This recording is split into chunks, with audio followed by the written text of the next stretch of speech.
बहुत सारा अबंडेंस माँ लक्ष्मी की तरफ से आपके लिए, आपके जीवन में खुशियां भर जाए, पैसे की कोई भी कमी आपके जीवन में कभी ना रहे।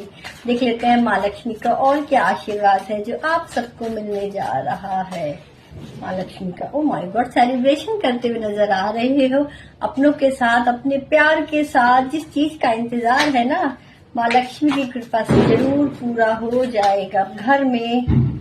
माय गॉड, किस्मत से भी ज्यादा मिलने वाला है, ये समझ लेना। ये रील आपको जरूर चुन लेगी जब इसको आपके पास पहुंचना होगा, और आई विश जल्दी जल्दी ये रील बहुत से लोगों के पास पहुंचे, ताकि उनकी जो रुकी हुई किस्मत थी वो शुरू खुल जाए, बंद किस्मत खुल जाए। किस्मत के द्वार खुल चुके हैं।